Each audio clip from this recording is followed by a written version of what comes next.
We've seen a flight of quality people leave our state, and the only way that we're going to stem the tide of economic crisis is to bring jobs back into the community and demonstrate to business New York's the place to be. Thank you.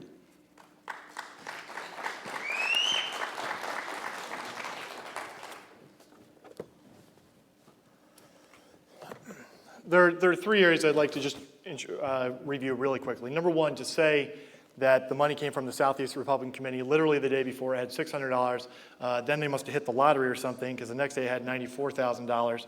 It didn't come through the Southeast Republican Committee. It came through Uncle Vinny. That's where it came from. So it must be nice to have a rich uncle. Mine was a bricklayer. Number two, as far as today, he's telling you he's a Republican. He was driven here today by the chairwoman of the Democratic Party. I'm glad that you're bipartisan. I'm bipartisan when it comes to the issues that matter. But when it comes to a Republican primary, standing before Republican primary voters, to this day, he has not told you which side of the aisle you're going to stand on. And he calls me a showman. Number two, on a tax cap, last debate he said he was against a tax cap. This time he said, well, Mr. Ball said I didn't support a tax cap, but I support change. But never declared it whether he actually supported a tax cap or not. There's a show going on here. I know it's not cabaret night, but it's not very entertaining. When we look at the budget, Bruce, on the questions that you asked, where they focus on the nursing homes and the neediest in our community, everybody in our community is at a point now where we're tightening our belts, for the most part. The people who I know, the people I work with, my family, everybody's tightening your belt. Government needs to do the same thing. And that means that across the board, nobody's in an ivory tower. There are no sacred cows in this budget discussion. But the elderly and the nursing homes should not be targeted. And just like I saw up in Putnam County, where they put them out front first as part of a political game, let's focus on the $200 million in earmarks. Let's focus on the nearly $30 billion in that state budget that is directly under the thumb of Sheldon Silver and formerly Joe Bruno. This budget, and the mail that you're getting attacking me for voting against this budget, when it hit my desk, all of our desks, it was still warm. The decisions were made in the back rooms by two people, and that's why you need people to stand up and fight for you and not golf with Sheldon Silver on the weekends. Thank you.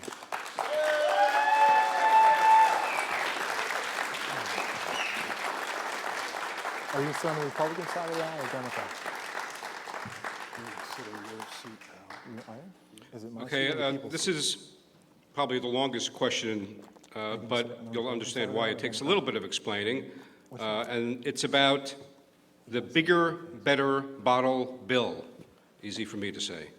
It seeks to establish a nickel deposit on bottles of non-carbonated beverages such as bottled water, iced tea, sports drinks. The nickel on each bottle not returned by the consumer would be claimed by the state, adding up to an estimated $100 million a year to be allocated to the state's Environmental Protection Fund. This is a measure passed earlier this year by the Assembly that died in the Senate, and now there is talk of it being revived.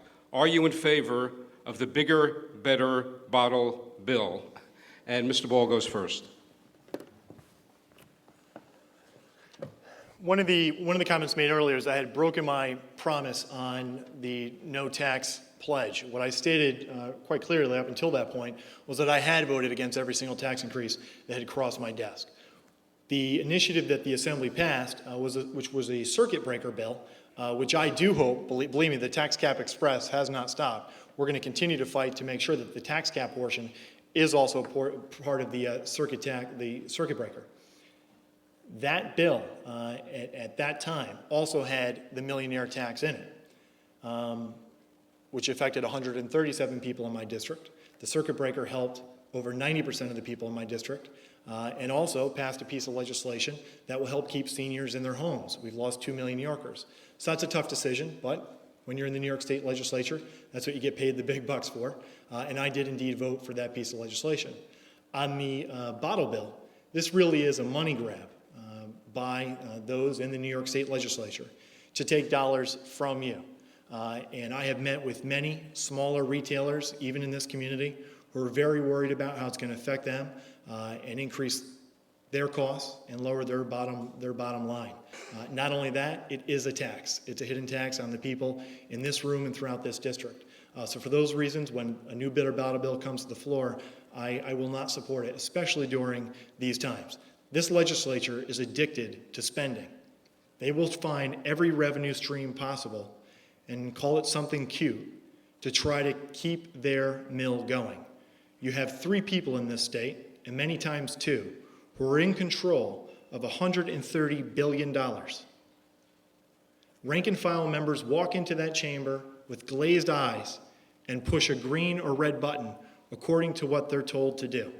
And that's why it's important that you have reformers and legislators on both sides of the aisle who stand up and refuse to be bullied. Thank you.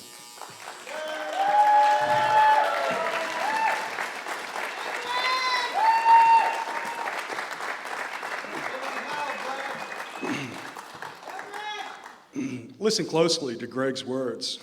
He ends just about every response. I'm fighting for you. I'm fighting against corruption. He does an awful lot of protesting.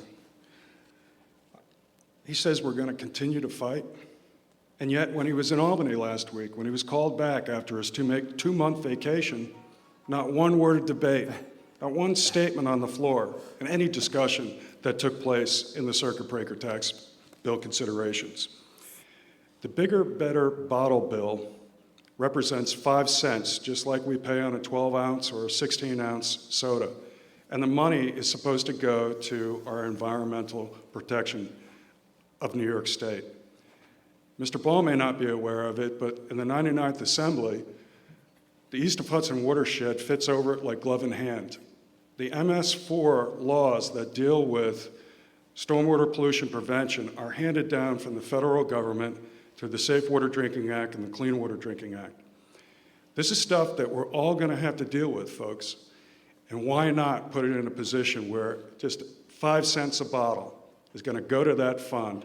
And just like NYSERDA and just like NYPA have built up revenues and funds that can go to the future and recognize what we have to do to break this spell of our addiction to oil, so shall we have to put in the issues of our environment into good governance. We can't ignore it. Yes, in these fiscally trying times, this is an opportunity to take a small speck of what it takes to put that soda or bottle in your hand and fund that. So I'm for it, I'll vote for it, and I'm very, very optimistic about sustainability issues in New York State. That is where we put the issues of our economy, our social responsibilities as individuals and elected leaders, and we put it in balance with our economic viability. That's sustainability. Thank you.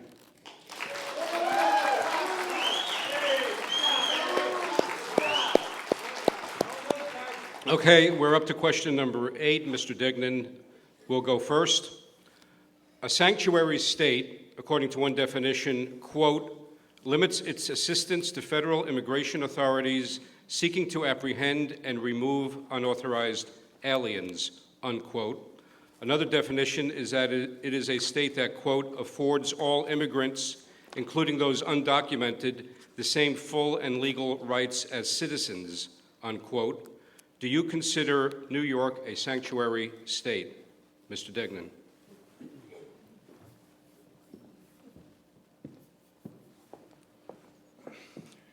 When former Governor Spitzer proposed driver's license, it wasn't Mr. Ball who stood up. It took him a full 4 weeks to say, gee, this is an issue I might want to get behind. That's a lie. It was the county clerks in this state that said it was a bad idea.